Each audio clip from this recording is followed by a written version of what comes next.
menurut Iya. Bang Zuma kan, atau menurut Iya. Al-Quran lah ya, Isa itu Iya. diselamatkan dari salib ya. Iya, betul. Iya, Mbak. Karena pertanyaan saya, kenapa ya Iya. Allahnya Bang Zuma itu menyelamatkan Isa dari salib? Oke. Kenapa Nabi Isa alaihissalam kemudian diselamatkan oleh Allah dari salib? Jadi gini, Nabi Isa alaihissalam itu ketika dia masih bayi di dalam surah Maryam, beliau Nabi Isa alaihissalam pernah berdoa kepada Allah ketika beliau melakukan pembelaan kepada ibunya terhadap tuduhan orang-orang Yahudi. Apa kata beliau? Wassalamu alayya yawma wulidtu wa yawma amutu wa yawma ub'atsu hayya. Dan semoga dilimpahkan kepadaku kebahagiaan, kesejahteraan, keselamatan pada saat aku dilahirkan, pada saat aku diwafatkan, pada saat aku dibangkitkan hidup kembali.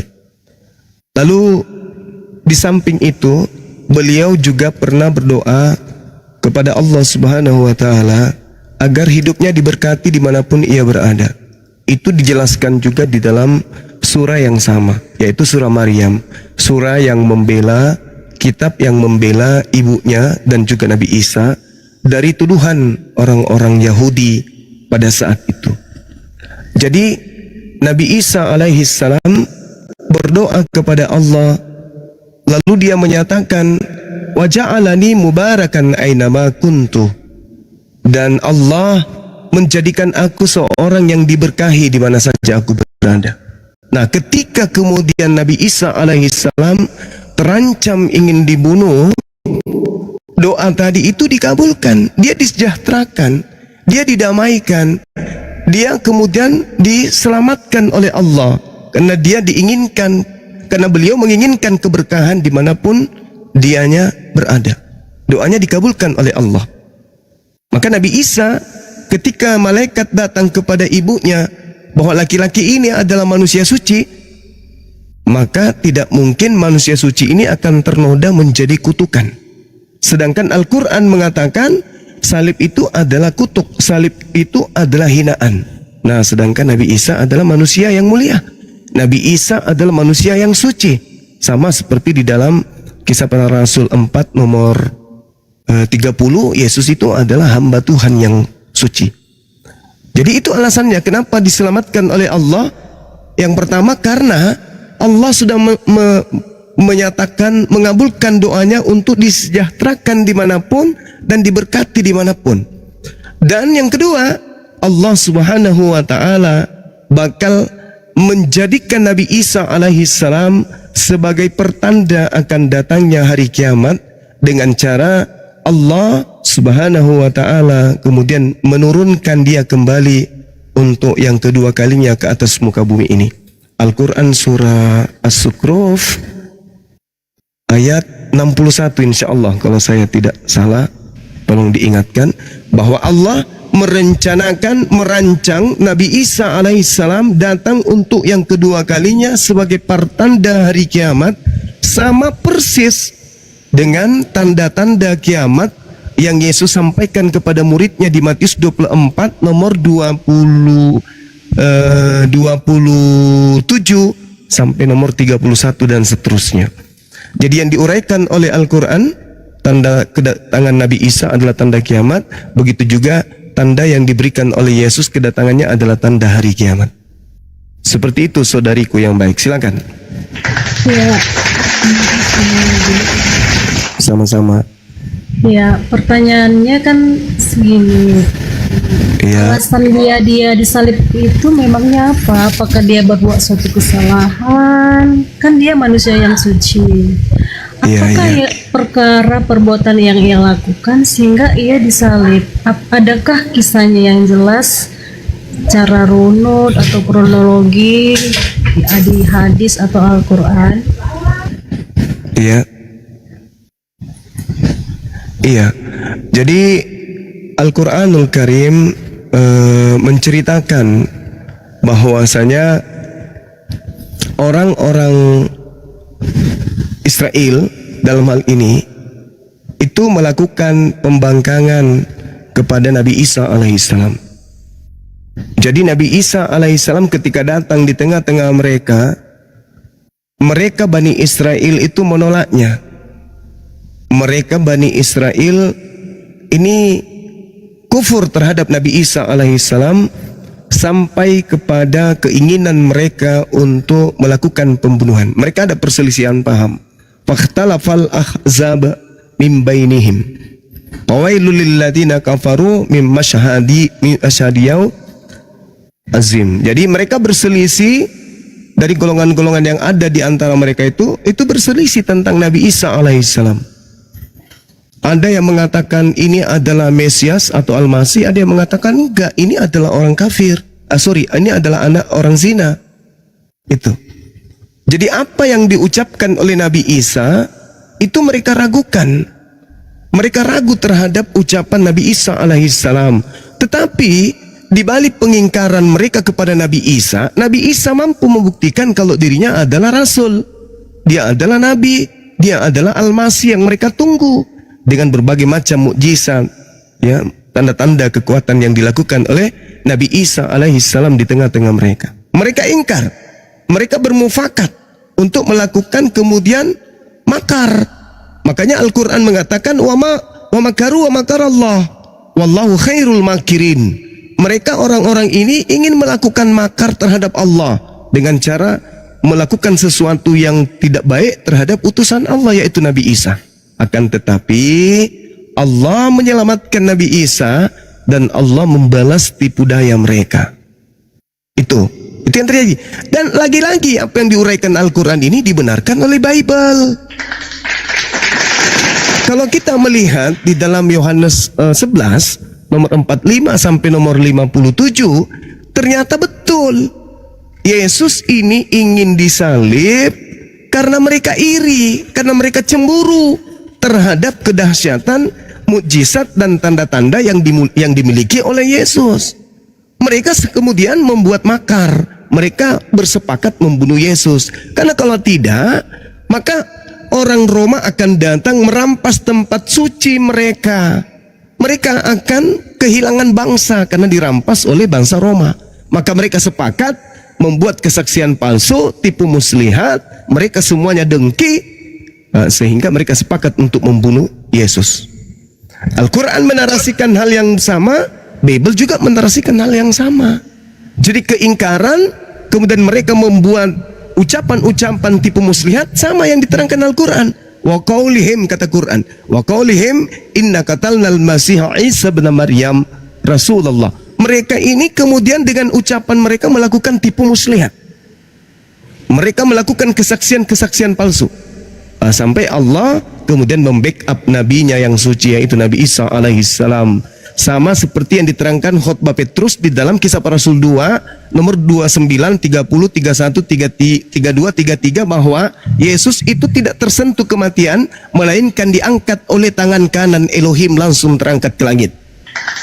Ini sama dengan Al-Quran surah An-Nisa ayat 158, bal rafa'ahullah ilai wa kana Allahu azizan hakima. Tetapi Allah mengangkat Nabi Isa alaihissalam karena Allah maha perkasa lagi maha bijaksana untuk melakukan hal tersebut. Ini Al-Quran yang mengatakan, An-Nisa ayat 158. Demikian. Kira-kira kisah Isa ini menurut Bang Zuma terjadi di tahun berapa atau abad berapa gitu?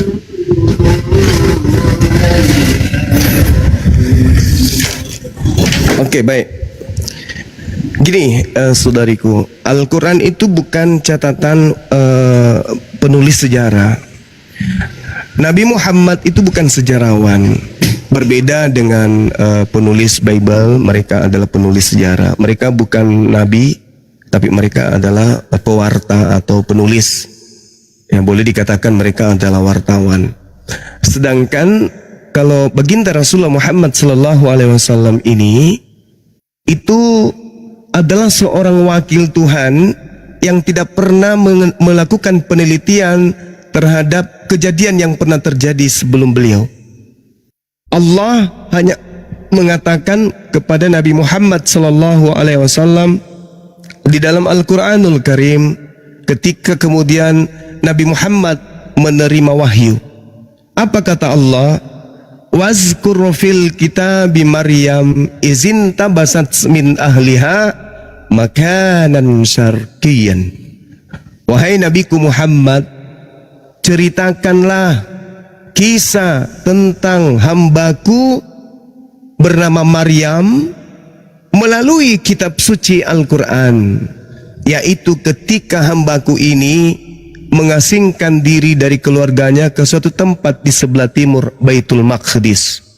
Jadi Nabi Muhammad tidak melakukan penelitian, oh ini terjadi tahun sekian, bulan sekian, jam sekian. Enggak. Nabi Muhammad hanya menerima wahyu. Ceritakan wahai Nabiku Muhammad, wazkur fil kitab. Seperti itu. Iya, silakan. Silakan. Kalau Bang Zuma bilang tidak melakukan penelitian, adakah kemungkinan ada kesalahan dalam peristiwa itu?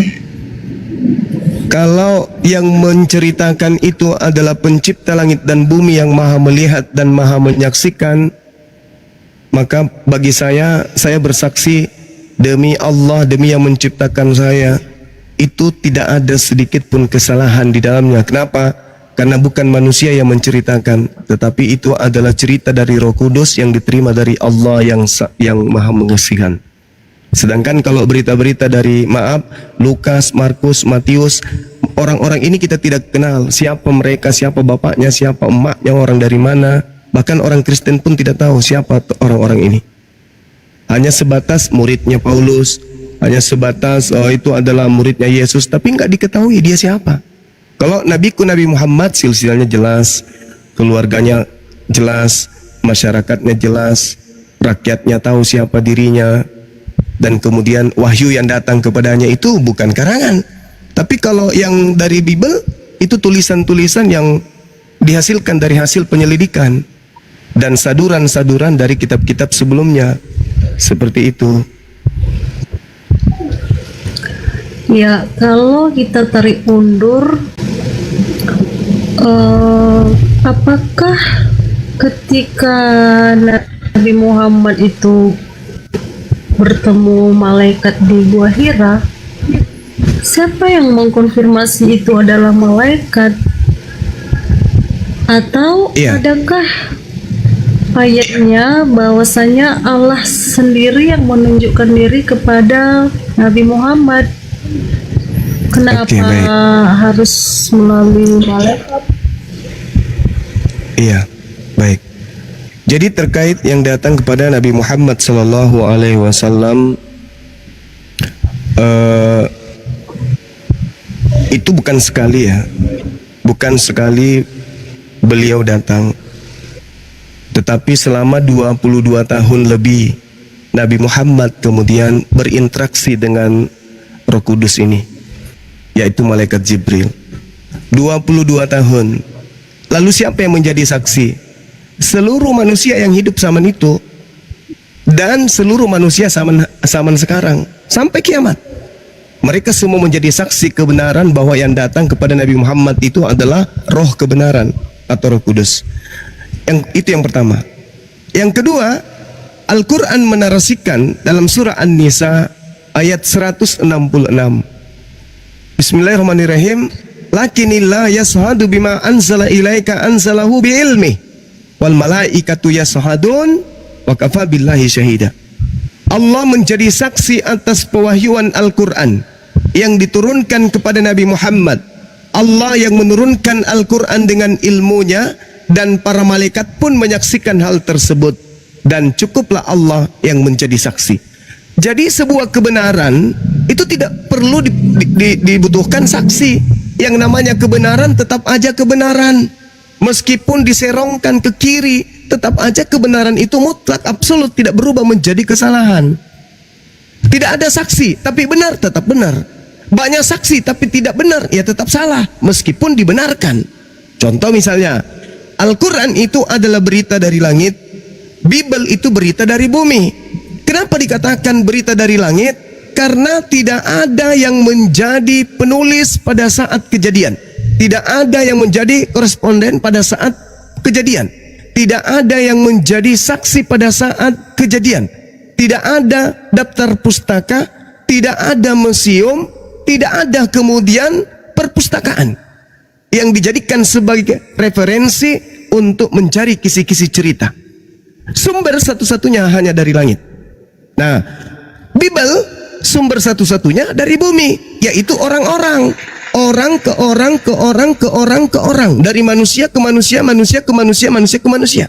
Sekarang kira-kira yang mana yang punya unsur kekeliruan? Yang dari langit atau yang dari manusia? Kira-kira yang punya unsur untuk khilaf, untuk keliru, untuk salah, dari langit atau yang dari bumi, dari manusia? Sudah jelas, yang syarat dengan kesalahan sehingga direvisi demi direvisi itu dari manusia. Al-Quran 1400 tahun silam, kalau itu karangan Nabi Muhammad, tentu ada kesalahan. Tentu tahun sekian diperbaiki, tahun kedua diperbaiki, tahun sekian direvisi. Tapi alhasil, kata Al-Quran, inna nahnu nazzalna zikra wa inna lahu lahafizun. Aku Tuhan yang mewahyukan Al-Quran, aku juga yang menjaga. Berarti nggak butuh saksi. Untuk apa saksi kalau yang maha melihat, yang maha menyaksikan, yang mewahyukan? Tidak perlu. Makanya Al-Quran di dalam surah An-Najm dikatakan begini, A'udzubillahi minasyaitonirrajim, ma dalla sahibukum wa ma gawa. Nabi Muhammad tidak sesat dan tidak keliru. Wa ma yantiqu anil hawa. Dia yang diucapkannya itu adalah Al-Quran, tidak menurut hawa nafsunya sendiri. In huwa illa wahyu yuha. Melainkan Al-Quran itu adalah wahyu yang diilhamkan kepadanya, allamahu syadidul quwa, yang diajarkan kepadanya melalui Roh Kudus yang sangat kuat. Jadi final, buat apa saksi? Kalau kesaksian orang-orang ya bisa kita ragukan, tapi ini tak perlu saksi. Allah yang menjadi saksi tentang pewahyuan Al-Quran. Sekarang mau percaya atau tidak mau percaya? Sederhananya gini, kita orang yang hidup di Indonesia di tahun 2025 melihat Al-Quran, melihat Bible. Al-Quran tidak pernah direvisi. Bible setiap saat direvisi. Siapa yang merevisi Bible? Manusia. Kenapa direvisi? Perbaikan, penyempurnaan, penyesuaian. Berarti dengan kata lain, Tuhan tidak maha tahu sehingga firman-Nya harus dibenerin oleh manusia. Kalau Al-Quran, manusia mana yang kemudian bisa melawan kemahatauan Allah? Tak ada. Sehingga Al-Quran setinggi apapun pengetahuan manusia tidak akan pernah bisa mengatakan Al-Quran sudah tidak zaman, Al-Quran harus direvisi. Itu tidak kena terhadap Al-Quranul Karim. Itulah bukti Al-Quran tidak butuh saksi. Kenapa?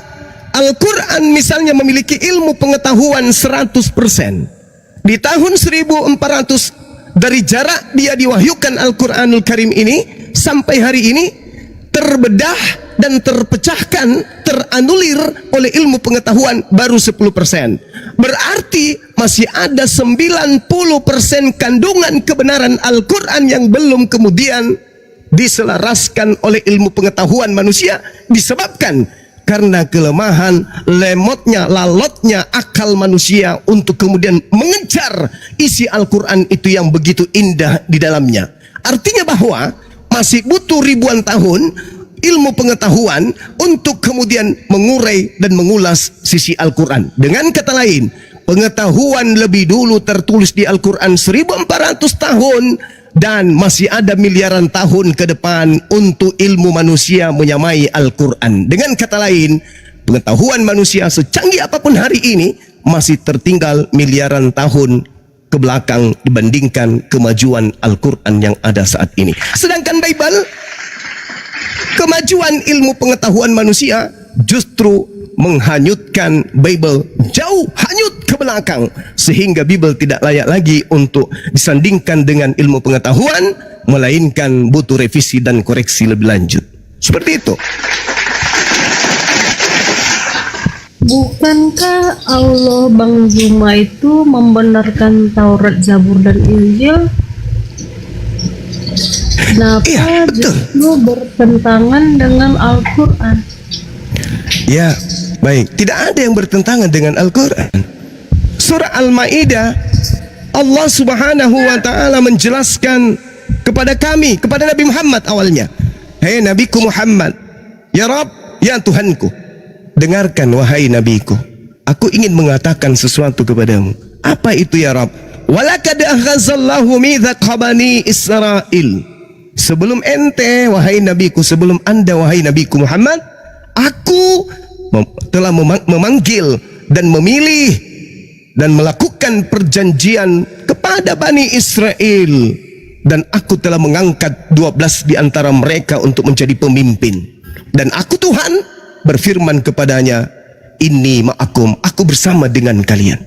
La in akamtumus salah wa ataitumuz zakah wa antum birusuli, wahai Bani Israel, aku bersama ente jikalau kalian melaksanakan seluruh perintah-perintahku untuk sujud beribadah, membantu si miskin, beriman kepada para utusanku, dan kalian meminjamkan pinjaman yang baik kepada mereka, maka dosa-dosamu akan aku hapuskan dan aku pastikan kalian masuk ke dalam surga. Itu kata Allah. Dan itu tidak dilanggar oleh Al-Quran. Al-Quran mengatakan itu hukum yang terlebih dahulu datang kepada Bani Israel. Dulu Allah memilih mereka. Tapi apa kata Allah? Wabima naqdihim mitsaqahum la'annahum wa ja'alna qulubahum qasiyah.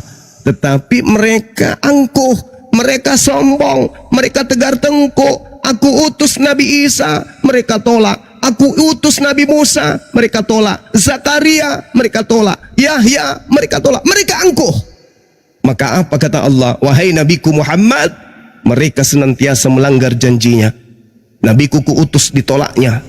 Mereka angkuh, maka aku laknat mereka. Aku jadikan hati mereka keras membatu disebabkan mereka suka merubah firmanku. Itu kata Quran. Jadi Al-Quran tidak mengatakan Taurat itu bukan firmanku, Injil itu bukan firmanku. Tidak. Al-Quran surah Al-Araf ayat 145 sorry. Malah Allah Subhanahu wa ta'ala menjelaskan kemudian, wahai Nabi Musa, berpegang teguhlah kamu kepada Tauratku dan ajarlah umatmu kemudian berpegang teguh kepadanya, dan jangan kamu berpaling dari aturan-aturan tersebut. Al-Quran mengukuhkan Taurat. Makanya Al-Quran mengatakan orang-orang beriman dari Bani Israel, Yahudi, Nasrani, siapapun di antara mereka yang beriman kepada Allah, mereka ada jannah, mereka ada surga. Jadi Al-Quran tidak pernah merubah. Berbeda dengan ajaran Paulus, maaf, yang diulas semalam. Paulus mengatakan hukum Tuhan yang datang kepada Nabi Musa untuk Bani Israel itu adalah sampah, tinja, skubalon, kotoran. Kalau Al-Quran enggak. Nabi Muhammad mengatakan keselamatan bagi Yahudi bila mereka mendudukkan perkara berdasarkan hukum Taurat. Zamannya, pada waktunya.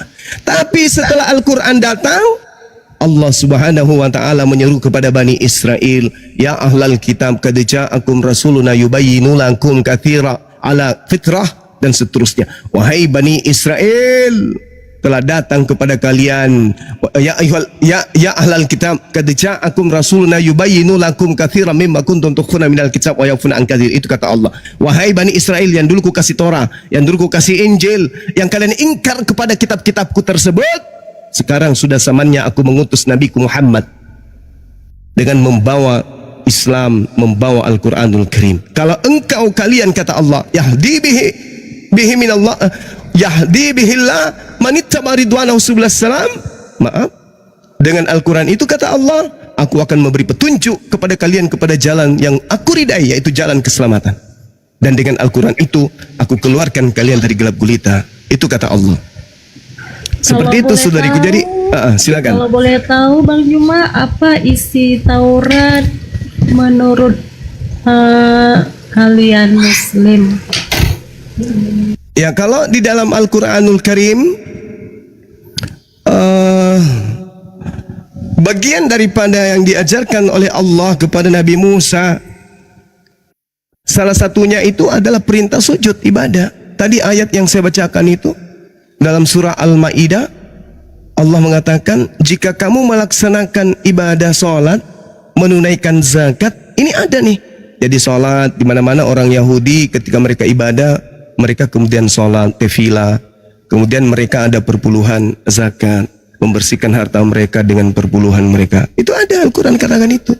Kemudian di dalam surah An-Nahl ayat 123, mereka diajarkan oleh eyang mereka, kakek mereka Abraham untuk bersunat. Itu syariat mereka. Kemudian Al-Hajj ayat 34, mereka diajarkan kemudian untuk menyembelih binatang untuk kurban. Banyak hal. Lalu dalam surah Al-Baqarah ayat 144, mereka juga sudah memiliki kiblat, arah ibadah, sujud. Semua diterangkan dalam Al-Quranul Karim. Tapi lagi-lagi tidak terinci seperti ibadahnya umat Islam. Seperti itu, karena Al-Quran bukan Torah. Al-Quran hanya kitab yang menjelaskan bahwa dulu ada kitab yang datang kepada mereka yang diberi nama Torah, Zabur, dan juga Injil. Begitu, saudari. Silakan. Kalau isi Injil, Kalau Injil di dalam Al-Quranul Karim surah Al-Maidah ayat 116, 117, di situ Bani Israel diminta kemudian oleh Nabi Isa alaihissalam menyembah kepada Allah dan juga taat kepada Nabi Isa alaihissalam. Fattakullah wa atiun di ayat yang lain. Kemudian Nabi Isa alaihissalam mengajarkan kepada mereka hikmat Injil, yaitu tekanan-tekanan dalam kisi-kisi ibadah berdasarkan dengan hukum Torah yang datang kepada Nabi Musa alaihissalam dan kaumnya. Lalu kemudian dikatakan ini Abdullah atani alkitab wa ja'alani nabiyan. Jadi Nabi Isa alaihissalam datang ke tengah-tengah Bani Israel sebagai nabi, sebagai cahaya, sebagai petunjuk bagi Bani Israel untuk kembali kepada Tuhannya Nabi Musa. Kemudian Nabi Isa dalam kaidah pengajaran Injilnya mengajarkan intinya ani Abdullah Rabbi wa Rabbakum, sembahlah Tuhannya Nabi Musa, Tuhannya Nabi Ishak, Yakub dan Abraham, yaitu juga adalah Tuhanku. Ani Abdullah Rabbi wa Rabbakum, sembahlah Tuhanku dan Tuhanmu. Itu yang diajarkan isi Injilnya Nabi Isa alaihissalam. Lalu Nabi Isa alaihissalam menekankan begini, jalan yang lurus itu adalah fattakullah wa atiun. Kalian takut kepada Tuhanku, yaitu Allah, Eloah Abraham, Eloah Isa, Eloah Yakub, dan kalian taat kepada apa yang aku perintahkan kepada kalian. Itu isi Injil yang diurai di dalam Al-Quranul Karim. Dalam arti kata, itu cakupan pengajaran Nabi Isa kepada Bani Israel, agar Bani Israel mentaati Nabi Isa, yaitu bersama-sama sujud menyembahnya kepada Eloah Abraham, Eloah Isa, Eloah Yakub. Seperti itu. apakah Allahnya Bang Zuma itu bisa dipanggil sebagai Elohim? Kami umat Islam tidak pernah memanggil Tuhan kami dengan panggilan dalam bahasa Ibrani. Kami memanggilnya dengan bahasa Qurani, bahasa Arab. Ar-Rahman, Ar-Rahim, Al-Malik, Al-Quddus. Gitu. Lalu kenapa Isa memanggil Allahnya Elohim sedangkan Muhammad tidak? Ya, Elohim itu adalah bahasa Ibrani. Allah menyatakan diri kepada setiap utusannya berdasarkan bahasa masing-masing. Tidak mungkin kemudian Allah menyatakan diri kepada Nabi Muhammad menggunakan bahasa Ibrani, sedangkan Nabi Muhammad bangsa Arab. Nabi Muhammad diajarkan kemudian untuk menanamkan pondasi awal tauhid kepada bangsa yang menggunakan bahasa Arab, di mana bangsa yang menggunakan bahasa Arab inilah kelak yang akan berpencar ke seluruh dunia untuk mengajarkan rahmat dan berkat kepada alam semesta.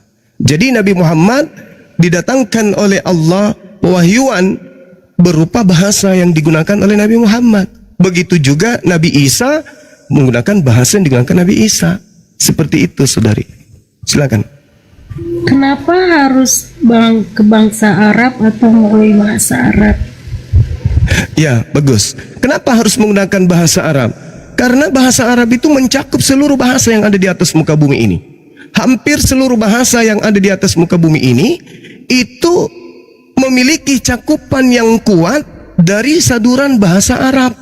Dan bahasa Arab itu memiliki mukjizat-mukjizat, dan Al-Quran itu ketika menggunakan bahasa Arab itu memiliki mukjizat yang kemudian bisa diurai berdasarkan bahasa. Contoh, mukjizat yang meliputi Al-Quran yang bahasa Arab, ada yang disebut al-ijazul balaghah, yaitu mukjizat dari segi keindahan sastra atau balaghah. Itu tidak dimiliki oleh bahasa lain. Yang kedua, al-ijazul tasyri', yaitu kemukjizatan yang dimiliki oleh Al-Quran dari segi persyariatan, yaitu hukum-hukum di mana pada saat menetapkan hukum-hukum tersebut, hukum itu adil, hukum itu sempurna, hukum itu komprehensif, dan bisa menjadi klop ketika menggunakan bahasa Arab sebagai pengantarnya. Yang ketiga, yang pertama adalah al-ijazul balagh, yang kedua adalah yang ketiga adalah al-ijazul ilmi. Al-Quran itu menggunakan bahasa Arab karena dipandang memiliki kemukjizatan dari segi ilmu pengetahuan. Jadi dengan bahasa Arab ini kemudian cakupan yang muncul kemudian di dalam tataran ilmu pengetahuan yang menggunakan bahasa sebagai pengantar, bahasa Arab itu sempurna dalam kajiannya. Contoh misalnya nih, contoh. Kalau kalau kamu, kita belum tahu nih kamu di sini perempuan atau laki-laki. Kalau bahasa Arab, kamu laki-laki artinya anta, kamu perempuan anti. Kalau bahasa Inggris, kamu perempuan, apa bahasa Inggris yang kamu perempuan? Bom-bom, bim-bim. Kalau laki-laki, kamu laki-laki, bom-bom. Nggak ada, itu aja sederhananya. Kalau misalnya bahasa Indonesia kamu laki-laki, apa bahasa Indonesianya? Kamu laki-laki, panjangan. Kalau bahasa Inggris, bahasa Jepang. Tapi kalau bahasa Arab, dengan menyebut kata anta, sudah tahu itu laki-laki. Hanya menyebut anti, sudah tahu itu perempuan. Sorry. Silakan. Ya, kalau seandainya ada orang Muslim yang berbangsa Ibrani, iya, apakah dia bisa memanggil Allah itu sebagai Elohim? Dia orang Ibrani nih, tapi dia Muslim. Masya Allah, Masya Allah.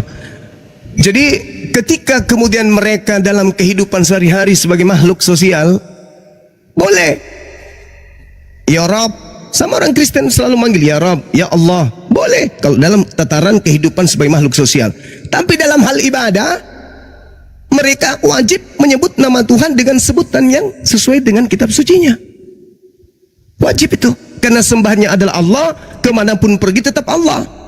Nama Tuhan kemana-mana yang betul itu kecuali gelar yang bisa berubah. Tapi kalau nama tidak bisa berubah. Nah, inilah yang saya kasih contoh semalam tentang laso bolong. Tidak boleh diterjemahkan nama itu, nanti maknanya berubah. Jadi nama itu tidak boleh diterjemahkan. Dimanapun nama itu tetap sama. Misalnya saya, Bang Zuma, ketika kemudian ke luar negeri ya harus dipanggil Zuma. Kemanapun saya pergi tetap Zuma. Kenapa kemudian tidak menggunakan nama Allah di dalam kitabnya orang Yahudi? Karena Allah hanya menyatakan diri sebagai gelar-gelarnya saja, bukan sebagai nama pribadi, hanya gelar. Sama seperti Al-Quran, huwallahul ladzi la ilaha illa huwa alimul ghaib wasyahada huwar rahmanur rahim. Itu hanya gelar-gelar atau sifat-sifat yang melekat pada diri Tuhan. Tapi hak mutlak nama yang ada pada dirinya itu adalah Allah. Jadi kalau orang Yahudi masuk Islam menyebut Allah. Kalau mereka kaget, ya Elohim, boleh. Karena merujuk kepada hakikat pencipta langit dan bumi dalam hidup sosialnya sebagai seorang Yahudi. Seperti itu. Selama Elohim yang dimaksud di sini adalah Eloah Abraham, Eloah Ishak, Eloah Yakub, yang menyatakan diri kepada Abraham, Ishak dan Yakub, kepada Nabi Ishak dan Nabi Ismail. Gak apa-apa, gak masalah. Bukan peler hitam, saudara Ati. Kalau saya Ati. Allahnya Musa itu bernama Yahweh. Itu gelar. Yahweh itu bukan. Yahweh itu sembahannya orang Mesir kuno. Itu adalah dewa yang bukan perempuan, bukan juga laki-laki. Dewa apa namanya itu kalau bukan laki bukan perempuan? Itu Yahweh itu tidak dikenal. Orang Yahudi tidak nyembah Yahweh. Mungkin yang Anda maksud itu Yehova kali. Kalau Yahweh itu dewa Mesir. Kalau Yehova, Yotihefave atau yang mereka sebut Hasem atau Adonai, yaitu sembahannya Bani Israel dalam tataran setelah mereka mengkitabkan kitab yang berasal dari Esra, bukan dari Nabi Musa alaihissalam. Karena dari Musa abad 14 sebelum Masehi itu kehilangan arah. Dari Musa ke Amos bin Nun itu Yosua bin Nun itu kemudian kehilangan arah kemana Torah itu pergi. Apalagi setelah ada pemberontakan orang-orang Katolik masuk membasmi orang-orang Yahudi di Yerusalem, Palestina, itu tambah hancur. Semua yang menemukan kemudian Torah atau yang membaca Torah itu dimati, dipenggal, digantung. Itu tertulis ceritanya di kitab MKB 1 dan 2. Seperti itu. Silakan. Bang Zuma kan tadi mengatakan Allahnya Musa itu sama dengan Allahnya Muhammad. Iya. Allahnya Musa itu dia mengharamkan unta. Kenapa di zaman Muhammad unta itu dimakan? Iya, baik. Jadi seperti yang saya gambarkan tadi, saudariku ya, di dalam surah Al-A'raf ayat 145, Allah Subhanahu wa taala memberikan syariat itu hanya kepada Bani Israel. Jadi hukum syariat yang diberikan Allah kepada Bani Israel berlaku kepada Bani Israel. Wa katabna lahu fil alwah min kulli syai' mau'idatan wa tafsila li kulli syai' fahuzha biquwa wa'mur qaumaka ya'khuzu bi ahsaniha saurikum daral fasiqin. Jadi Allah memberikan Torah kepada Nabi Musa, aturan-aturan, hukum-hukum untuk menjelaskan sebagai pengantar keselamatan cahaya kepada mereka. Itu supaya mereka pegang erat-erat. Dan itu hanya berkaitan dengan Bani Israel, bukan untuk bangsa lain. Itu nggak ada tuh. Sedangkan Al-Quran itu untuk seluruh umat manusia. Maka yang berlaku sekarang bukan Torah, karena Torah itu hanya untuk Bani Israel. Dan setelah kemudian mereka melupakan dan merubah dan mengganti kitab suci firman Tuhan, mereka mencampur adukkan itu, maka Al-Quran datang sebagai pondasi akhir, perjanjian akhir, yaitu Al-Quran. Makanya Nabi Muhammad ketika datang, ya ayuhan nas, wahai seluruh umat manusia, ini Rasulullahi ilaikum jami'a, aku ini adalah utusan Tuhanmu untuk kalian semua.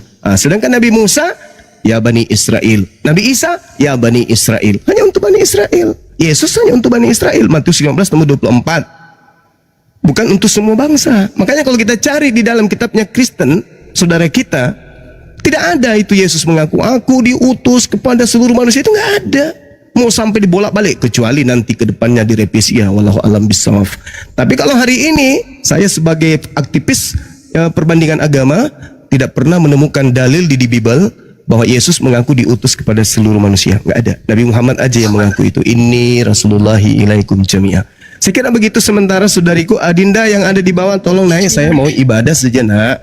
Jangan kemana-mana saudariku. Saya ibadah aja. Nanti insya Allah saya akan hadir kembali 10 sampai 15 menit. Silakan bertanya sepuasnya. Adinda siapa tadi? Naik dong. Atau siapa yang ada di bawah boleh naik. Terakhir. Boleh. Maksudnya gini kan, iya silakan. Katanya kan Taurat itu hanya untuk Bani Israel. Kalau begitu kenapa Muhammad menyuruh umat Muslim sunat? Bukankah itu hanya untuk orang Israel? Baik, Masya Allah, ini pertanyaan yang sangat baik. Begini saudariku ya, kami sunat bukan karena ikut Torah. Demi Allah, kami bersunat itu bukan karena ikut Taurat. Lalu karena perintah Allah langsung. Apa perintah Allahnya? Tsumma auhayna ilaika anittabi'a millata Ibrahim hanifa. Hanif. Jadi Nabi Ibrahim itu lurus. Perintahnya kemudian, wahai Nabiku Muhammad, ikutilah ajaran Nabi Ibrahim yang lurus. Apa ajaran Nabi Ibrahim? Nabi Muhammad kemudian menjelaskan, yaitu bersunat. Nabi Ibrahim bersunat. Perintahnya ikuti Nabi Ibrahim. Berarti dengan kata lain, kami diperintahkan untuk ikut sunat Nabi Ibrahim. Kami tidak disuruh ikuti sunatnya orang Yahudi. Bukan. Atau sunatnya yang ada dalam Torah. Bukan. Torah itu ada di zaman Nabi Musa. Sedangkan perintah sunat lebih dulu. Zaman Nabi Abraham. Dan kalau saudari saya melihat di dalam Kejadian 17 nomor 6, 7 dan seterusnya, di situ Tuhan mengangkat, memproklamirkan, wahai Abraham, hukum sunat kulub ini adalah perjanjian kekalku antara kamu, anakmu, keturunanmu secara turun-temurun sebagai perjanjian kekal tanpa akhir. Nah, Nabiku Nabi Muhammad, ya, yang gimana? Bang Zuma bacakan ayat yang barusan, di mana tertulis itu? Itu jelas itu saudara. Summa auhayna ilaika anittabi'a millah. Kalau Anda belajar bahasa Ibrani, millah itu perjanjian kekal sunnat. Coba Anda lihat di dalam kitabnya orang Yahudi tentang millah. Kalau berbicara mengenai millah, itu berbicara mengenai sunnat. Kalau tidak percaya silakan Anda gimana ceritanya ya? Silakan yang sering-sering ke Google. Iya. Kalau tidak percaya silakan Anda buka Google atau adik saya boleh bukakan nanti. Millah Ibrahim itu adalah sunnat. Jadi perjanjian sunnat itu dikenal dengan millah Abraham. Itu perjanjian sunat. Nanti dibantu sama adik saya. Ya. Maksud saya gini, untuk saya harus ibadah. Ibrahim itu Bang Zuma bacanya di mana, di Taurat atau di saudariku, saudari, baik. Nabi Muhammad begini. Kata Allah, Nabi Muhammad itu menerima wahyu dan bukan dari dirinya sendiri. Nah, wahyu yang diterima oleh Nabi Muhammad itu berupa ilham yang masuk ke dalam dirinya, di mana ilham inilah yang menjadi kekuatannya untuk memutuskan atau menjatuhkan atau menetapkan satu perkara yang disebut sunnah. Maka Nabi Muhammad dalam sunnahnya, di hadisnya, ungkapannya dia katakan, Nabi Abraham itu sunnat di usia 80, lalu kemudian Nabi dan fitrah itu adalah salah satunya adalah sunnat. Maka kami diperintah oleh Nabi Muhammad untuk bersunat, wajib bagi laki-laki. Begitu saudari. Maaf saya harus ibadah dulu. Dinda Alfi silakan dibantu saudari kita jawab seluruh pertanyaan beliau sebisa mungkin sesuai dengan kaidah yang kita tahu. Kalau ada yang kita tidak tahu nanti kita sampaikan, itu PR. Silakan. Saya izin dulu ya, sahabat-sahabat. Yaudah, Alfi mempertanggungjawabkan ini dulu ya Kak Kismis ya, soal An-Nahl ayat 123 tadi. Di dalam An-Nahl ayat 123 dikatakan Bismillahirrahmanirrahim, summa auhayna ilaika anit tabi' millata Ibrahim hanifa. Di sini ada kata milah Ibrahim, Kak. Milah ini memang di dalam terjemahan Kemenak dia diterjemahkan sebagai kata agama. Sementara yang kami ketahui pada bahasa Arab itu agama itu berasal dari kata din, bukan milah. Nah, milah ini luas cakupan pemaknaannya. Nah, kalau kita berbicara soal milah, salah satunya saya menukil dari Jewish Learning ini ya. Ini pembelajaran keyahudian. The Brit Milah. Apa sih Brit Milah itu? Ntar kita menemukan ini kakakku.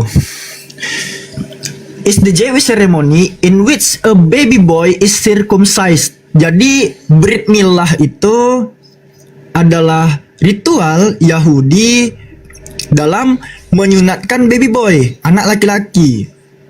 Gitu kak. Ini milah. Britnya seremoni, milahnya circumcised.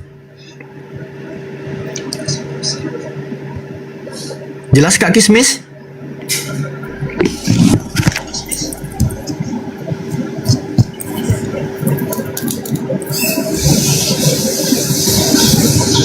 Halo Kak. ya.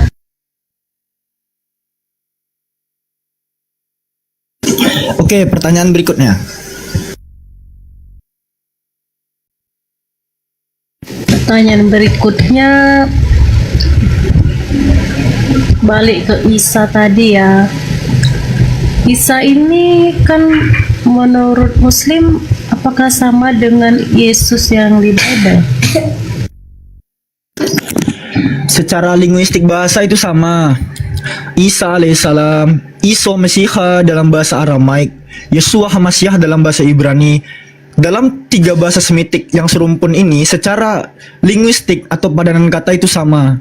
Nah, mengenai tokoh, ini adalah tokoh yang sama namun diceritakan dengan cerita yang berbeda. Baik dari Yahudi sendiri, dari Kristen maupun dari pihak Muslim. Gitu Kak. Dari tiga aliran ini menceritakan sosok satu tokoh ini dengan cerita yang berbeda. Gitu Kak. Demikian. Kalau tokohnya sama tapi versinya beda, berarti ada kemungkinan satu di antaranya adalah kisah yang palsu. Bukan satu, tapi dua. Karena yang menceritakan satu tokoh ini ada tiga organisasi besar gitu. Saya bisa bilang ini komunitas atau organisasi besar. Bahwa Yahudi, kakak jangan kira Yahudi menceritakan sosok Yesus itu sama seperti apa yang diceritakan Kristen, enggak ya? Karena Yahudi mengatakan sosok Yesus ini matinya itu dengan cara dirajam, enggak? Bukan disalib. Di dalam Talmud mereka dikatakan Yesus dari Nazaret itu mati dengan cara dirajam, dilempari batu.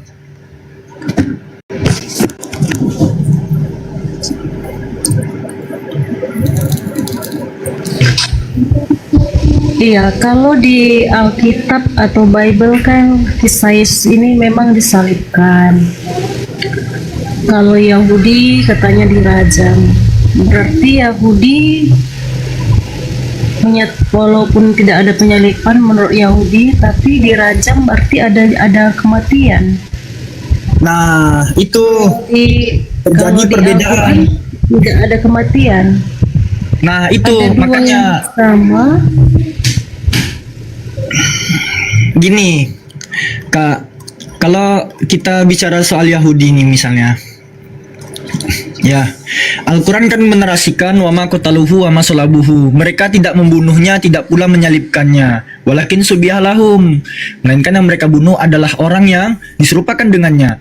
Nah, konteks wama salabuhu itu tertuju kepada kalian memang, kepada Kristen. Wama qataluhu, mereka tidak membunuhnya. Dengan cara apa? Dirajam. Gitu. Kan dikatakan jelas di Sanhedrin 43. Ini berasal dari Sefaria ya. 43 nomor 20 dikatakan di sini on Passover Evedehang ya, pada malam Paskah mereka menggantung the corpse, mayat of Jesus Nazareth, Yesus dari Nazaret, after they killed him, setelah mereka membunuh dia by way of stoning, dengan cara dirajam, dilempari batu. Gitu, Kak. Iya, berarti mereka mengakui ada peristiwa digantung, tapi setelah dirajam. Nggak disalib. Karena yang digantung itu, ya, karena yang digantung itu setelah mereka membunuh dengan cara dirajam, Kak. Jadi yang digantung itu mayat, Kak. Iya, tapi ada kemiripan dengan Kristen bahwa Beda lah. Yesus itu disalib, mati dan disalib. Kalau orang Yahudi mengatakan dirajam lalu digantung. Kenapa Muslim berbeda sendiri? Bahkan di Bible pun berbeda juga, Kak. Pernyataan Yohanes dengan pernyataan Paulus, lokasi di mana Yesus itu digantung berbeda. Gitu. Kakak tahu nggak pernyataan Paulus di, misalnya saya menukil dari Kisah Para Pewarta pasal 5 nomor 30 misalnya nih. Saya tukil dari X ya, dari Kisah Para Pewarta pasal 5 nomor 30. Apa pernyataan Lukas di sini? Hoteos ton pateron himon egeiren ison ho himes de keresaste kremasantes episilo. Silo, Kak. Dia itu digantung di nih. Hanging him on a tree. Menggantungnya di pohon. Bukan cross. Iya, masalahnya kan kita kan ke poinnya bahwa kata kuncinya dia mati dan digantung, mau digantung di pohon. Ya, peristiwa dia mati dan digantung. Kenapa kan Islam ini kan katanya lahir di abad ke-7. Kenapa beda sendiri mengatakan dia diserupakan? Karena kasus kematian satu tokoh ini kontradiksi, Kak. Terjadi perselisihan terkait cerita kematiannya, dan Al-Quran datang meluruskannya. Nah, kalau misalnya terjadi kontradiksi kan harusnya tidak bertentangan jauh. Ini kan jauh. Misalnya gini, Muslim meluruskannya misalnya begini, dia tidak dirajam atau misalnya ditombak gitu, tapi dia matinya misalnya dipotong lehernya, setelah itu dia digantung di atas. Kalau misalnya Kristen bilang dia disalib, kalau misalnya Yahudi bilang dia di pohon, harusnya kan Muslim bisa misalnya menengahi di mana gitu. Ini kok bilang dia diserupakan gitu. Mereka tahu nggak? Dia bedanya itu seperti langit dan bumi gitu. Oke, kita kritisi apa pernyataan iblis di Matius 4. Kita kritisi pernyataan iblis di Matius 4. Apa kata iblis di Matius 4? Ini perikopnya tentang percobaan iblis di padang gurun ya, percobaan di padang gurun. Apa kata iblis? Ya, setelah iblis membawa Yesus ke atas gunung yang sangat tinggi dan memperlihatkan semua kerajaan dunia dan dengan kemegahannya, iblis berkata, semua itu akan kuberikan kepadamu jika engkau menyembah aku. Nah, sebelum pernyataan ini, pernyataan iblis tuh gini nggak? Di ayat 6 ya. Iblis berkata kepada Yesus, jika engkau anak Elohim, jatuhkanlah dirimu ke bawah, sebab ada tertulis mengenai engkau, ia akan memerintahkan malaikat-malaikatnya dan mereka akan menantang engkau di atas tangannya supaya kakimu jangan teranduk kepada batu. Nah ini ya, iblis sedang menukil dalil yang ada di perjanjian lama. Tepatnya berasal dari, ini ada footnote-nya ya, dari Mazmur pasal 91 ayat 11 dan 12. Kita buka ya. Sebab malaikat-malaikatnya akan diperintahkannya kepadamu untuk menjaga engkau di segala jalanmu. Mereka akan menantang engkau di atas tangannya supaya kakimu jangan teranduk kepada batu. Masalahnya sebelum ayat 11 dan 12 ini enggak. Kalau kita lihat ke dalam konteks Mazmur 91 ini, di ayat 8 ya enggak, nubuatan tentang Yesus ini, engkau hanya menontonnya dengan matamu sendiri dan melihat pembalasan terhadap orang-orang fasik. Jadi Yesus itu cuman menonton pembalasan terhadap orang fasik di atas kayu salib, gak?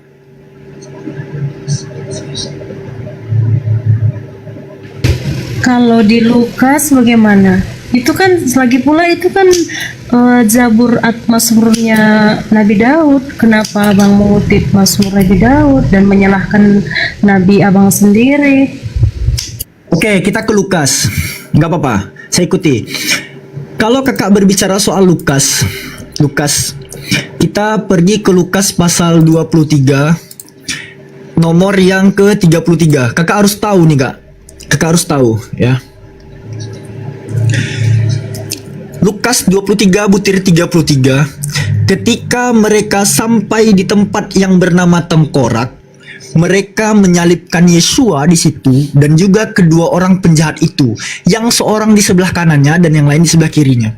Nih ya. Dalil ini seakan-akan adalah penggenapan dari Yesaya 53 nomor 9. Terus terang aja, ini penipuannya parah sekali nih Kak Kismis. Kenapa?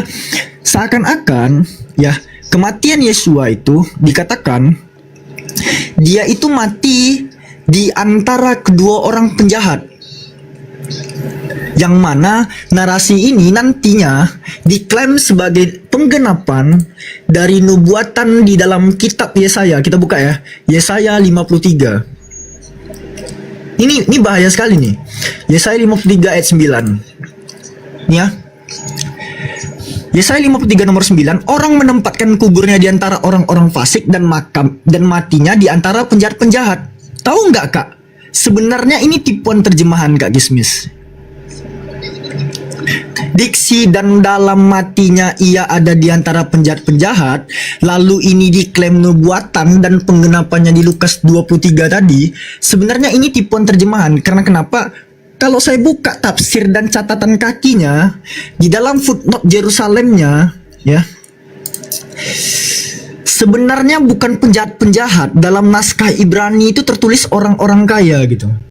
Makanya nanti kalau kita lihat di Yesaya 53 tadi ya, kita lihat di dalam Yesaya 53 nomor 9 tadi, dalam konteks bahasa Inggrisnya kita buka NKJV ya. And they met his grave with the wicked and with the rich at his death.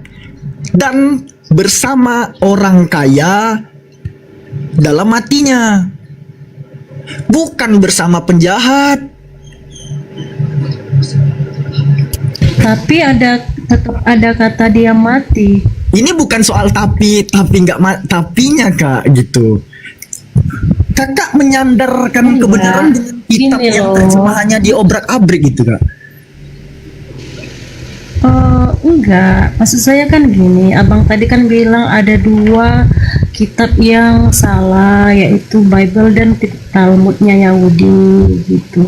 Sedangkan ada kemiripan antara Talmud dan Bible, sedangkan Al-Quran beda sendiri.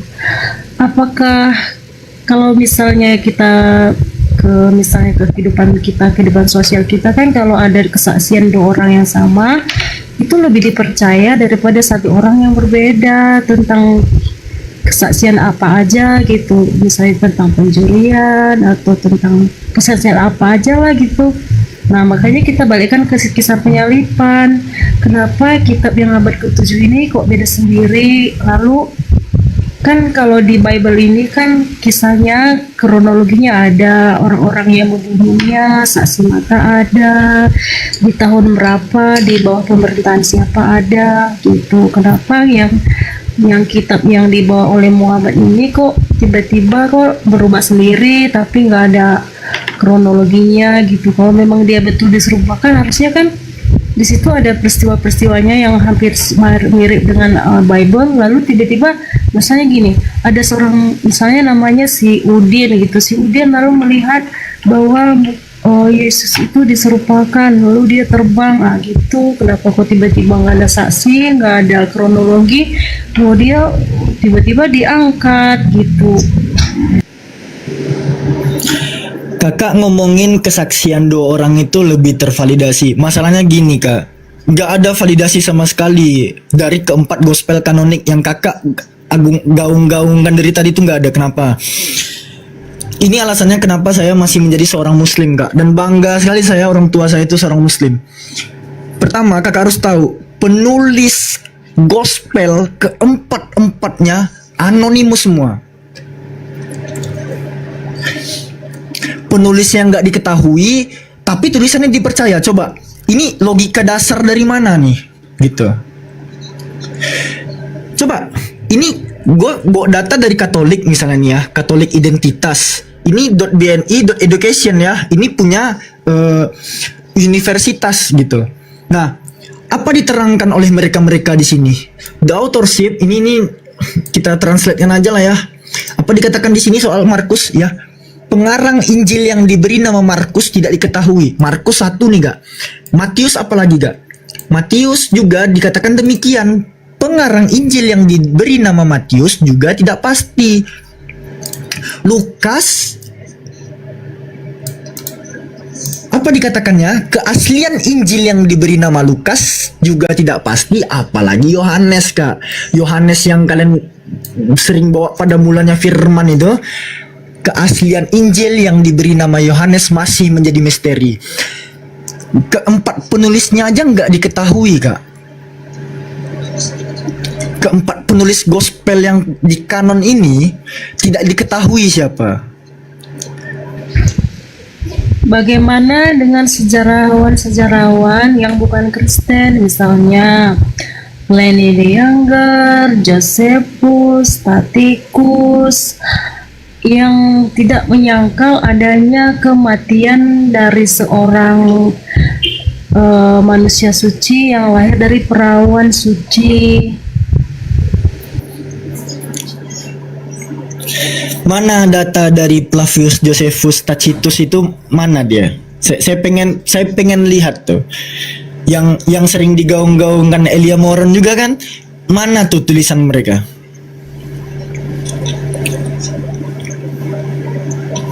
Mana? Itu kan sejarawan yang terkenal, diakui oleh dunia. Iya, tapi tulisannya mana? Tulisannya mana? Ya, bisa kita lihat di Google kan, bisa kita lihat tulisan-tulisan Tacitus, Pliny the Younger, Josephus. Mereka kan orang-orang pintar, mereka bukan yang buta huruf atau nggak bisa ngerti sejarah gitu.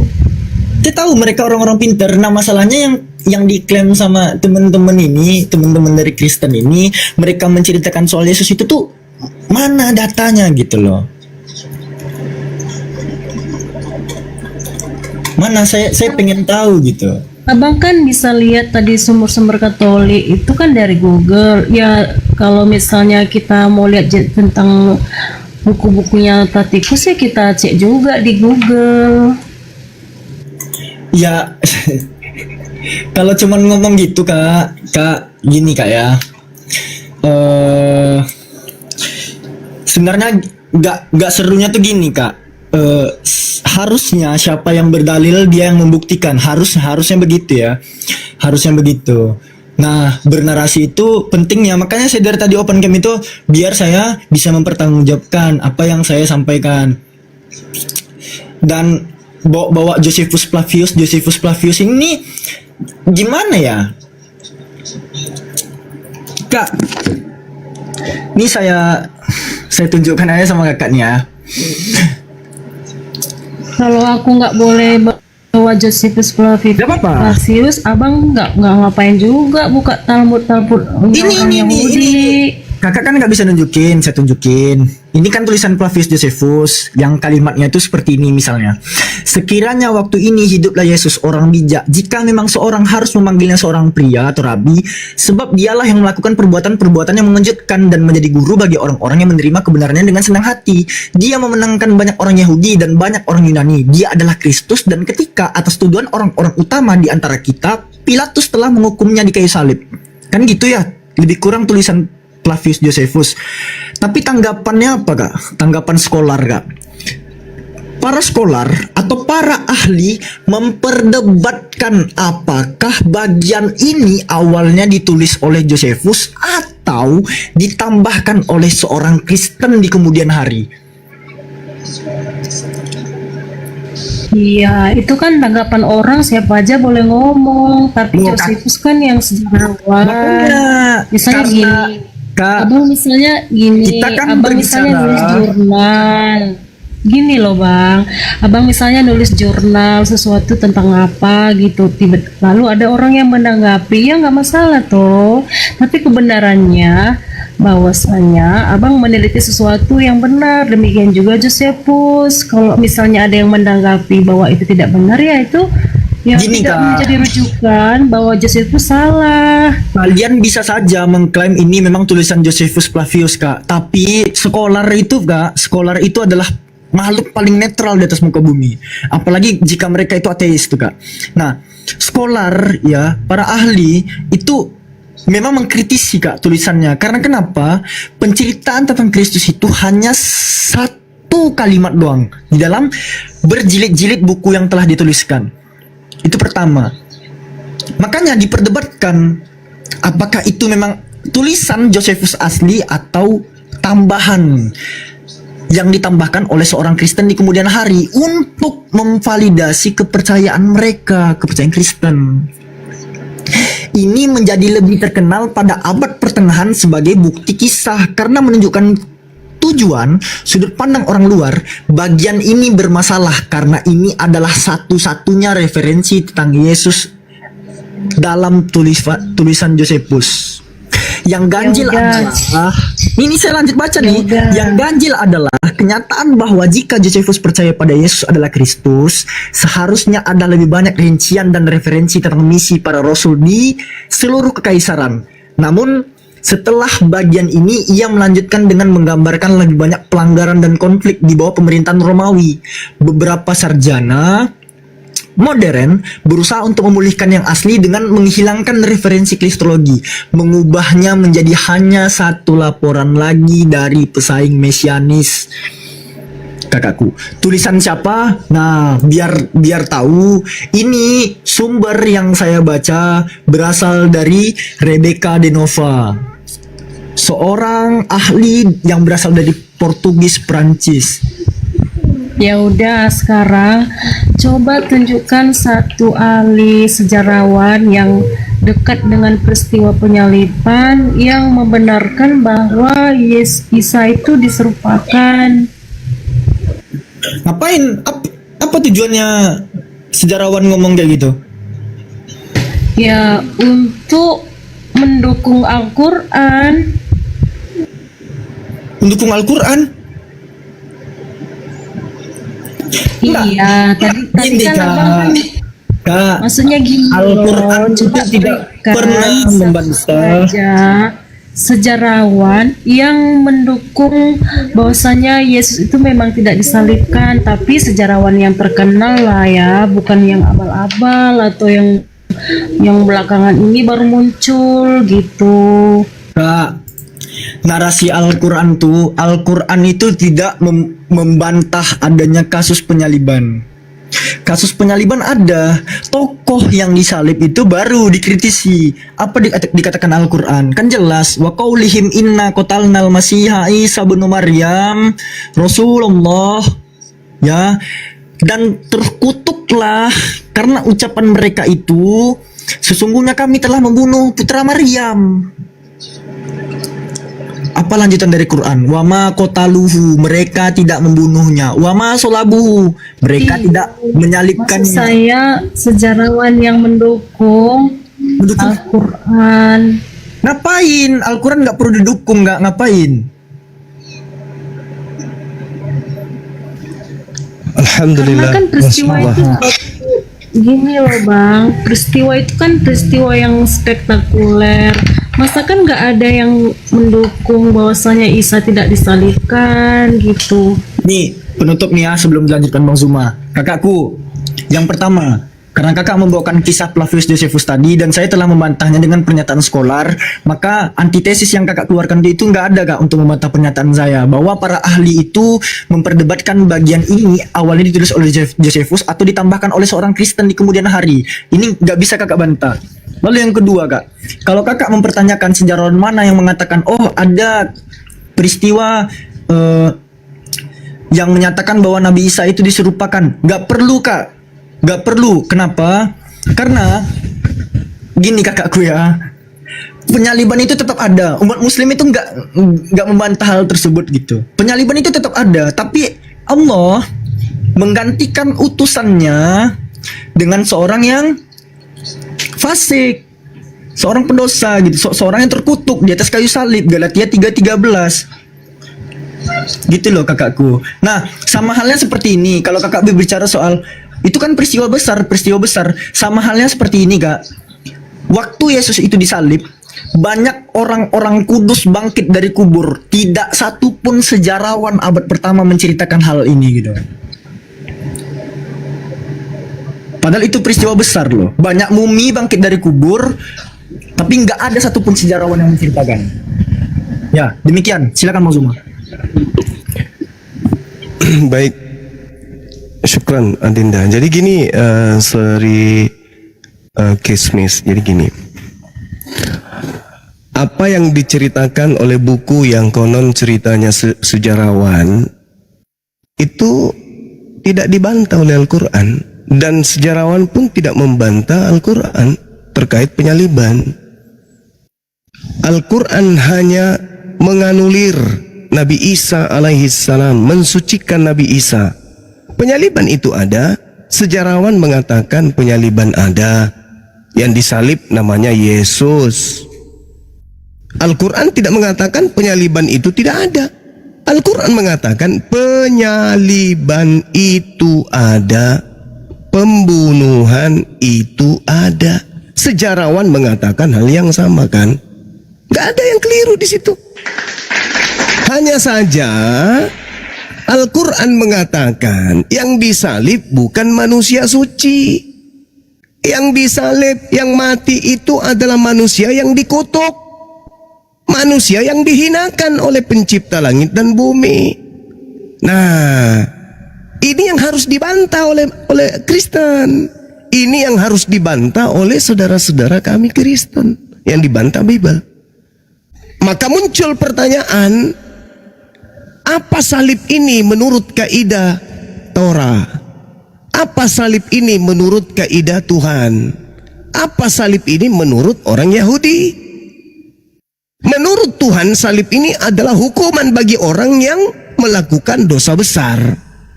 Yesus bisa nggak masuk di situ? Nggak bisa. Satu poin untuk Al-Quran. Menurut Yahudi, yang dihukum ini orang benar atau orang yang bersalah? Orang bersalah. Adakah kesalahan Nabi Isa? Adakah kesalahan Yesus? Tidak ada. 2 poin kebenaran untuk Al-Quran. Yang ketiga, menurut Torah yang dihukum itu adalah orang yang dikutuk oleh Elohim. Pertanyaannya, apakah Yesus dikutuk oleh Elohim? Jawabannya tidak. 3 poin kebenaran untuk Al-Quranul Karim. Lalu kalau 3 poin kebenaran ini dibantah, saudariku, boleh dong kami cicipi sedikit doktrin dan dogma dari gereja. Apa hal yang menyebabkan orang suci, orang mulia, orang yang dimuliakan oleh Tuhan, dikasihi oleh Tuhan sebagai jalan kebenaran, malah mati dikutuk di atas pohon, di atas salib? Apa dasar pijakannya? Apa yang bisa menjadi pembenaran? Ini yang kami rindu, pingin masuk sedikit mencicipi doktrin itu. Tetapi kalau dari segi iman, Islam menolak. Dari segi Elohim, Elohim menolak. Dari segi Torah, Torah menolak. Dari segi Yahudi, Yahudi menolak. Dalam perspektif hukum kutuk atau hukum salib itu sendiri. Lalu apa yang bisa membenarkan penyaliban itu terjadi kepada orang yang suci? Doktrin dogma. Iya, silakan Anda uraikan. Tadi ada Al-Quran tidak menolak ada proses penyaliban. Nah, berartinya di situ kan memang ada tentara Romawi, ada orang-orang Yahudi, ya kan? Iya. Nah, terus pertanyaan saya gini, proses Isa ini diserupakan bagaimana? Apakah dia terangkat, nggak ada yang lihat, atau ada yang lihat? Lalu apakah yang diserupakan ini dia kenapa nggak teriak-teriak aku bukan Isa gitu? Kenapa kok pasrah aja dia disalib, padahal dia diserupakan, nggak ada angin, nggak ada hujan, tiba-tiba disalib gitu. Bang Da, izin turun Bang Da. boleh Adin, dah makasih, syukran, ibadah dulu ya. Jadi gini, baik. Ya, Assalamualaikum. barakallahu fikum. Jadi gini, waalaikumsalam warahmatullahi wabarakatuh. Jadi begini saudara, Al-Quran dituliskan, diwahyukan tidak bersamaan dengan keadaan penyaliban. Al-Quran datang itu utuh untuk membantah iman kalian. Jadi Al-Quran datang menceritakan keadaan yang terjadi, yang terselubung, yang tidak diketahui oleh manusia, diungkap oleh Al-Quran.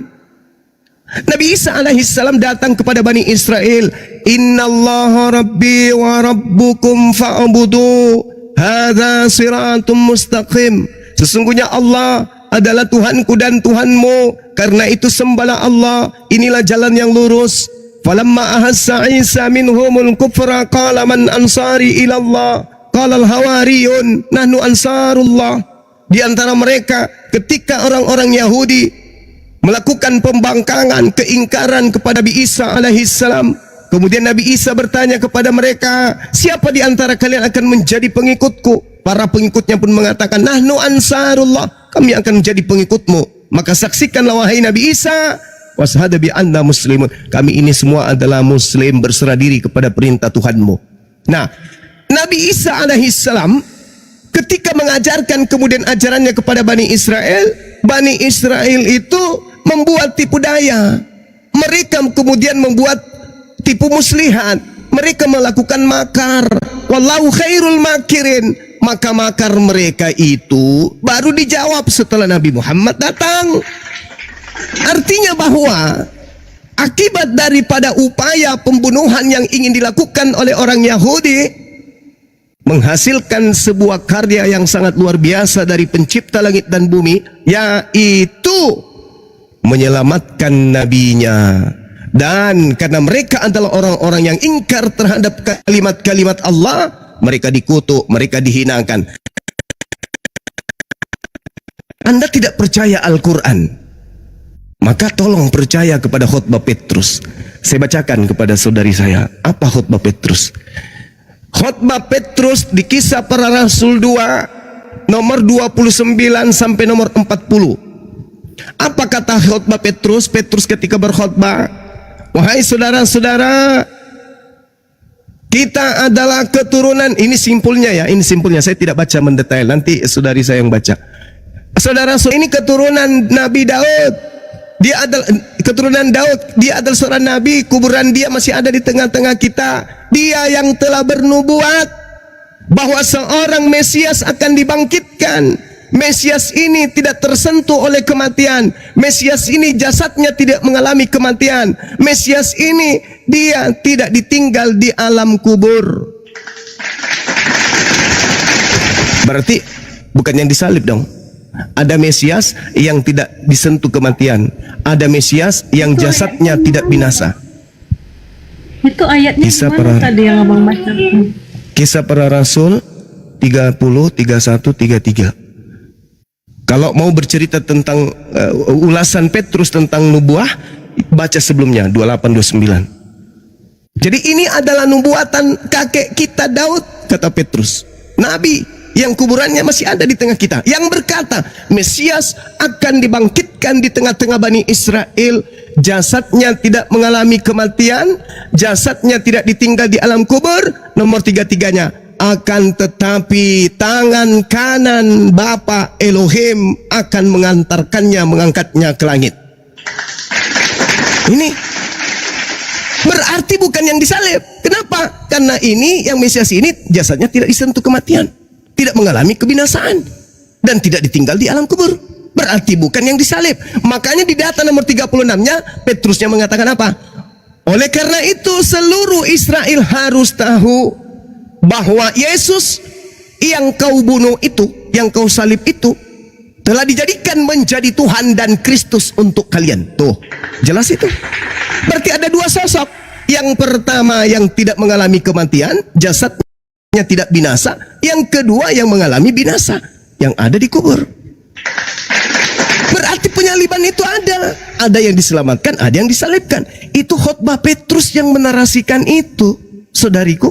Dan Al-Quran mengatakan bahwa memang mereka tidak membunuh membunuh Nabi Isa. Barrafa'ahullahu ilaihi. Melainkan Nabi Isa diangkat. Nah, Nabi Isa diangkat. Baca 2 Petrus, Kisah Para Rasul 2 nomor 436. Apa kata Petrus di sana? Malaikat Tuhan atau tangan kanan Elohim mengangkat, meninggikan kemudian Mesias itu ke langit. Al-Quran tidak keliru mengatakan itu.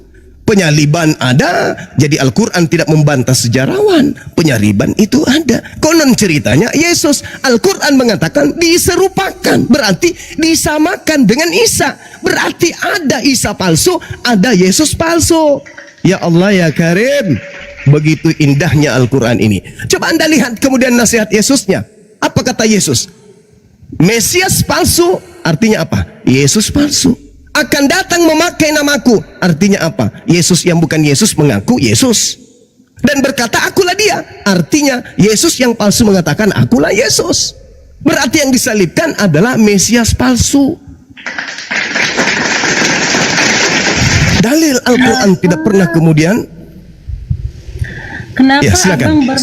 kenapa abang bersandar atau mengambil pembelaan dari kitab Para Rasul yang abang sebelumnya tuduh sebagai kitab tulisan manusia palsu untuk membenarkan Isa tidak disalibkan? Oke, baik. Al-Quran surah Al-Baqarah menyatakan begini. A'udzubillahi minasyaitonirrajim di ayat 75 sampai ayat 79. Apa kata Al-Quran? Bismillahirrahmanirrahim. Afatatma'una ayyu'minu lakum wa qad kana fariqum minhum yasma'u kalam Allah thumma yuharrifunahu min ba'di ma aqalu wa hum ya'lamun. Maka apakah kamu wahai orang Islam sangat mengharapkan mereka akan percaya kepadamu, sedangkan segolongan dari mereka mendengarkan firman Allah. Saya ulang, segolongan dari mereka mendengarkan firman Allah, lalu mereka mengubahnya setelah memahaminya, padahal mereka mengetahui. Wa idza laqul ladina amanu qalu amanna wa idza khalau ba'duhum ila ba'd qalu atuhadditsunahum bima fatahallahu alaikum. Dan apabila mereka berjumpa dengan orang beriman, mereka berkata kami beriman. Tetapi apabila kembali kepada mereka pada sesamanya, Mereka mengatakan bahwa apakah akan kamu ceritakan kepada mereka apa yang telah diterangkan Allah kepadamu sehingga mereka dapat menyangga kamu di hadapan Tuhanmu. Tidakkah kamu mengerti? Lalu Al-Quran mengatakan apa? Awala ya'lamuna annallaha ya'lamu ma yusirruna wa ma yu'linun.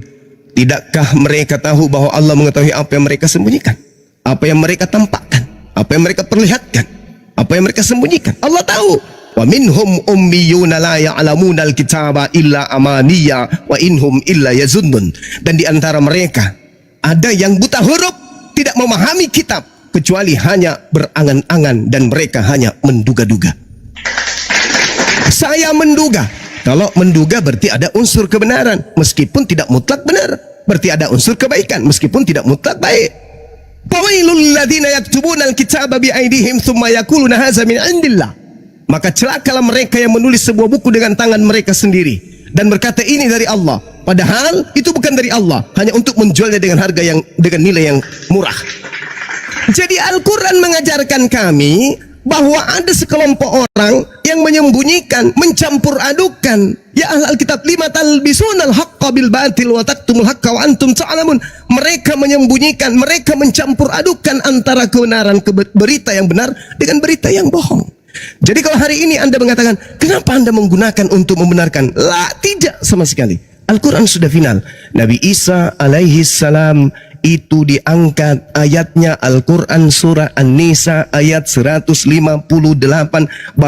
barrafa'ahullah ilai wa kanallahu azizan hakima. Allah mengangkat Nabi Isa alaihi salam, mereka tidak membunuh Nabi Isa alaihi salam. Wa ma qatalu wa ma salabu walakin syubbiha lahum. Tidak dibunuh, tidak disalibkan. Selesai.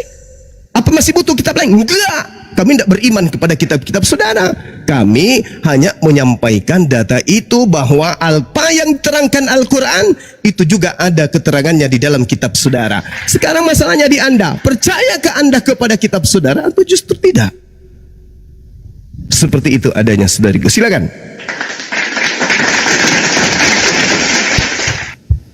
Ya, kalau di Bible kan jelas kronologinya bagaimana, siapa yang mengambil andil dalam penyalipan, di bawah pemerintahan siapa, tahun berapa, di kotanya, tempatnya gitu.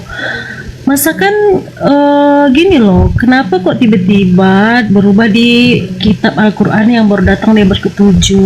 Itu tadi maksud saya begitu. Kalau memang ada peristiwa penyerupaan, masa kan tidak ada seseorang yang melihat, seseorang yang melihat dia diserupakan atau diangkat gitu. Kenapa kok langsung tiba-tiba dia diangkat aja gitu tanpa ada saksi mata begitu? Ya udah deh, kalau memang nggak ada karena abang kan ya udah itu aja deh. Baik, boleh saya bertanya satu aja pertanyaan terkait dengan materi ini, sederhana, pelan-pelan dan tidak sulit untuk menjawab, boleh? Ya silakan. Markus 16 nomor 12, penulis Markus berkata Yesus menampakkan diri dalam rupa yang lain. Pertanyaan saya, dari mana Markus tahu kalau itu adalah Yesus yang asli? Silakan.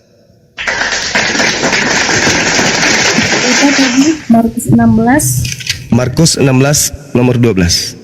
Dari mana Markus tahu sedangkan dia tidak ada pada saat penyaliban dan dia tidak ada pada saat Yesus merubah rupa? Ingat, di situ dia mengatakan Yesus kemudian menampakkan diri kepada kedua orang tersebut dalam rupa yang lain. Saya tanya pada saudariku ini, dari mana penulis Markus tahu kalau itu adalah Yesus yang asli padahal dia dalam rupa yang lain, dan dari mana Markus tahu kalau itu rupa lain? Silakan.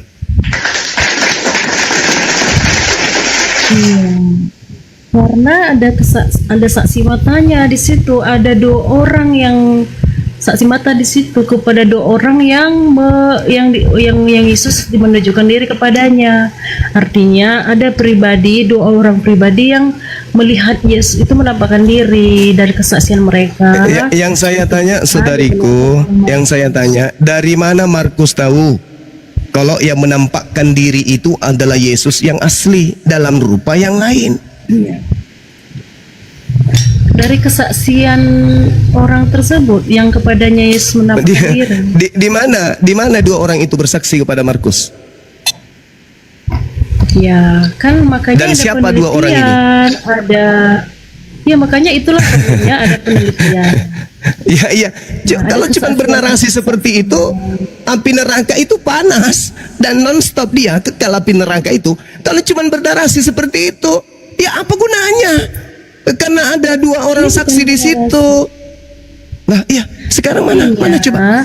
Ada, Coba, saudariku, mana? Orang yang Dari mana Markus tahu kalau itu Yesus yang asli? Ya, dari mana Markus tahu kalau itu Yesus yang asli? kan ada dua orang di situ. Selain Apa Markus, ada hubungannya dua dengan orang? Justru Markus yang menarasikan. Sesudah itu Yesus menampakkan diri dalam rupa yang lain kepada kedua orang dari mereka. Pertanyaan saya, dari mana Markus tahu kalau itu adalah Yesus? Karena kan Markus merujuk kepada kesaksian orang-orang yang melihat, bukan omong kosong atau Ya, kesaksian dari mana palsu. Markus tahu? Saudari, dari mana Markus tahu kalau itu adalah Yesus asli? Dari kesaksian dua orang itu. Mana kesaksian dua orang itu? Mana? Sedangkan yang menyatakan ini adalah cerita, bukan sedang menuliskan kesaksian. Mana dua orang itu bersaksi bahwa itu adalah Yesus? Ya. Setelah Yesus bangkit pagi-pagi pada hari pertama minggu itu, ia mula-mula mendapatkan dirinya kepada Maria Magdalena. Ada namanya toh. Ya, Namanya dari Maria mana Magdalena. penulis tahu kalau itu Yesus asli? Ya dari Maria Magdalena. Dari mana Maria Magdalena tahu kalau itu adalah Yesus asli? Iya, karena kan sebelumnya Maria Magdalena sudah bertemu dengan Yesus, bergaul Lah, di bersama situ, Yesus, kalau berjalan saudari, bersama justru Muhammad. saudari, kalau Anda membaca Yohanes 20, justru Maria sudah berbicara dengan Yesus tapi Maria tidak mengenalnya. Malah Maria mengatakan, "Apakah engkau melihat mayat Tuhan kami di sini? Apakah kau yang telah mengambilnya?" Padahal dia berbicara dengan oknum tersebut. Berarti Maria tidak kenal siapa orang yang di tempat dibicara itu. Penulis yang melakukan narasi yang mengatakan yang berbicara kepada Maria itulah Yesus itu. Kok beda mukanya? Ya udah, yang menyatakannya ya Allah sendiri, jangan dibantu. katanya tidak perlu Allah. Katanya butuh saksi. Gimana ini? Ya, kami kan gini, ada saksinya toh Maria Magdalena. Maria Magdalena ini kan yang sering Maria Magdalena justru tidak kenal, saudariku. Maria Magdalena tidak mengenal siapa yang ditemuinya itu. Dikiranya tukang kebun. Enggak, jangan lari, kita masih di Markus 16. Saudariku, Anda mengatakan, saya kan bertanya nih, dari mana Markus tahu kalau itu adalah Yesus yang datang dalam rupa lain? Anda mengatakan kesaksian Dari dua Maria orang itu. Di mana dua orang itu Magdalena. bersaksi? Dari Maria Magdalena. Maria yang Magdalena diselamatkan Yesus dari kerajaan. Saudariku. Ketika dia mau Saudari. dirajam, Yesus menyelamatkan. Oh, jauh, terlalu jauh di situ, Maria terlalu jauh. Magdalena Coba kita mengenal lihat ya. Yesus. Lalu Maria Coba kita Magdalena lihat. memberikan kesaksian. Oh, bicara kepada sendiri dia. Markus, bahwasanya dia bertemu Yesus. Saudari. Saudari, di dalam Yohanes 20, Maria datang kemudian pagi-pagi di kubur itu. Maria berdiri, Maria menangis, melihat kuburan itu. Tampaklah olehnya dua orang malaikat berpakaian putih. Seorang duduk di kepala dan seorang lagi di kaki tempat mayat Yesus dibaringkan. Lalu kata makhluk ini, "Ibu, mengapa engkau menangis?" Maria berkata kepada mereka, "Tuhanku, Tuanku, maksudnya Tuhanku itu maksudnya Yesus. Yesusku telah diambil orang dan aku tidak tahu di mana dia diletakkan." Padahal yang ditemani bicara Maria ini adalah konon Yesus. Pertanyaannya, itu kenapa Maria? beda konteks. Ini Markus. Oh, sekarang lompat ke konteks. Yohanes. Nah, sekarang kalau begitu, Ayo, makanya jangan ke Maria lompat ke deh. Yohanes. Makanya jangan ke Maria. Kita ke Markus saja. Markus 16:12 Iya. jangan ke Maria dong. Anda yang ke Maria tadi kan? Ini kan Iya ada kan? ayat 9. Ayat 9 kan ada. Anda yang Markus 16. Anda yang ke Maria. Ayat 9. Sekarang Markus 16-nya ini, pertanyaan saya, dari mana pengarang Markus tahu kalau itu Yesus asli? Dari Maria Magdalena. Loh, kok Maria Magdalena? Katanya jangan ke Maria. Kita bicara coba kamu saudari Kan saya ada tunjukkan. kronologinya. Oke. Tolong Kan ada tunjukkan di mana kronologinya. Yohanes. Sorry. Tolong saudari saya tunjukkan di mana Maria bertemu Markus. Iya. Ya, di mana? Untuk mengerti Bible kan ini ada kronologi. Harus Roh Kudus. toh. Bukan, ada kronologinya. Ayo kita baca dari ayat 1 kalau mau. Ya silakan. Maria Magdalena, Maria ibu Yakobus, Salome dan seterusnya membawa rempah-rempah ya, dibawanya ke kubur Yesus. Oke. Nah, Iya. sekarang permasalahannya adalah cerita yang dibangun Markus di Markus 16 ini adalah cerita yang tadi yang saya terangkan di dalam Yohanes 20. Di situ Maria pada saat kejadian berbicara dengan Yesus tapi Maria tidak kenal. Kan begitu. Kan ini berbicara mengenai diserupakan. Maka muncul pertanyaan ketika Markus mengatakan di data 9, setelah Yesus bangkit pagi-pagi pada hari pertama minggu itu, dia mula-mula menampakkan diri kepada Maria. Nah, tadi yang saya cerita Yohanes 8, Yohanes 20 itu kan. Itu Kan beda Maria tidak mengenal konteks. Yesus. Waktu Beda Maria konteks. tidak mengenal itu kan masih di kuburan toh. Kalau ini Ya itulah yang saya tanya, saudari. Kan ada Dari mana Markus tahu? Sudahlah ya. Maaf, saudari. Mungkin saudari butuh istirahat.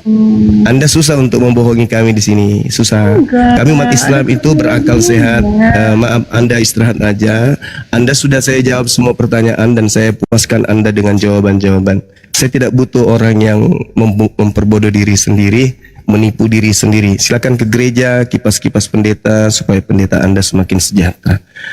Silakan yang lain yang naik, yang berakal, jangan kayak iblis, bermulut manis tapi otak berkarat dan lidahnya menyesatkan. Pertanyaan saya tadi sederhana, dari mana pengarang Markus tahu kalau itu adalah Yesus asli dalam rupa yang lain? Katanya lihat ke Maria. Oke, saya salto ke Maria. Saya infokan Yohanes 20. Di situ katakan, jangan ke situ, itu beda konteks. Lalu mau kemana paleknya? Mau kemana? Kita mau kemana kalau bukan ke situ? Anda yang membawa Maria. Sekarang Anda yang mengatakan kemudian jangan ke situ. Alamak.